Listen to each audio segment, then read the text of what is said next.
7 राज्यों में अगले साल यानी 2022 में विधानसभा चुनाव होने वाले हैं। हाल के दिनों में देखा जा रहा है, सत्ता पक्ष हो या विपक्ष, वोट बैंक के लिए सबसे अहम मुद्दा रहता है हिंदू मुस्लिम। वहीं अक्सर देखा जाता है चुनाव से ऐन वक्त पहले राष्ट्रीय स्वयं सेवक संघ प्रमुख मोहन भागवत के धर्म को लेकर दिए गए बयान चर्चा का विषय बन जाते हैं। एक बार फिर से मोहन भागवत अपने बयानों को लेकर चर्चा में आ गए हैं। चलिए अब आपको सुनाते हैं आरएसएस प्रमुख भागवत ने ऐसा क्या कह दिया जिसकी राजनीतिक गलियारों में जोरों शोरों से चर्चा हो रही है।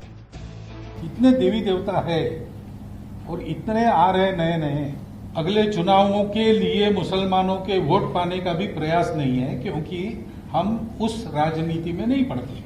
कोई हिंदू वर्चस्व की बात नहीं कर सकता, कोई मुस्लिम वर्चस्व की बात नहीं कर सकता।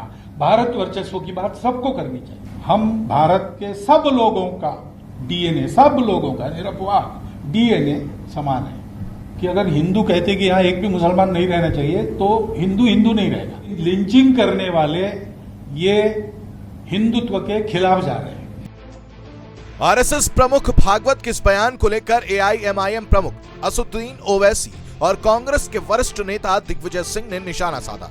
ओवैसी ने कहा कि कायरता, हिंसा और कत्ल करना गोडसे की हिंदुत्व वाली सोच का ही हिस्सा है। तो वहीं दिग्विजय सिंह ने पूछा, क्या यह शिक्षा आप मोदी, शाह और भाजपा के मुख्यमंत्री को भी देंगे?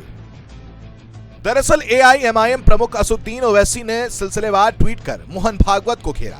ओवैसी ने निशाना साधते हुए ट्वीट में लिखा, आरएसएस प्रमुख भागवत ने कहा कि लिंचिंग करने वाले हिंदुत्व विरोधी हैं। इन अपराधियों को गाय और भैंस में फर्क नहीं पता होगा, लेकिन कत्ल करने के लिए जुनैद, अखलाक, पहलू, रकबर, अलीमुद्दीन के नाम ही काफी थे। ये नफरत हिंदुत्व की देन है। इन मुजरिमों को हिंदुत्ववादी सरकार की पुष्ट पनाह ही हासिल है। ओवैसी ने कहा कि केंद्रीय मंत्री के हाथों अलीमुद्दीन के कातिलों की गुलपोशी हो जाती है। अखलाक के हत्यारे की लाश पर तिरंगा लगाया जाता है। आसिफ को मारने वालों के समर्थन में महापंचायत बुलाई जाती है, जहां भाजपा का प्रवक्ता पूछता है कि क्या हम मर्डर भी नहीं कर सकते? ये कायरता, हिंसा और कत्ल करना गोडसे की हिंदुत्व वाली सोच का अटूट हिस्सा है। मुसलमानों की लिंचिंग भी इसी सोच का नतीजा है। ऐसे में कांग्रेस भी कहां पीछे हटने वाली थी। कांग्रेस के वरिष्ठ नेता और मध्य प्रदेश के पूर्व मुख्यमंत्री दिग्विजय सिंह ने भी भागवत के बयान पर पलटवार किया।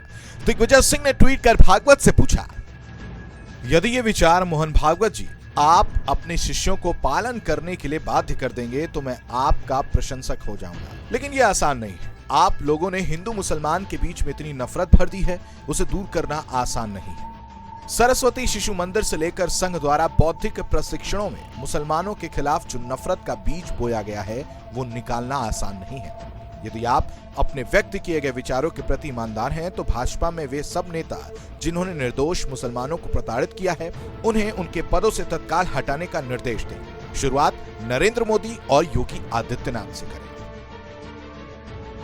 मोहन भागवत के बयान पर सियासी महाभारत छिड़ी हुई है और इस सियासी महाभारत में भागवत के जुबानी तीरों को पार्टी को घायल करने वाला बताने में ओवैसी और कांग्रेस समेत अन्य दलों ने कोई कोर कसर नहीं छोड़ी है। लेकिन यह तो वक्त ही बताएगा कि राजनीति के रण में ऐसी जुबानी तीर किसे घायल करती है।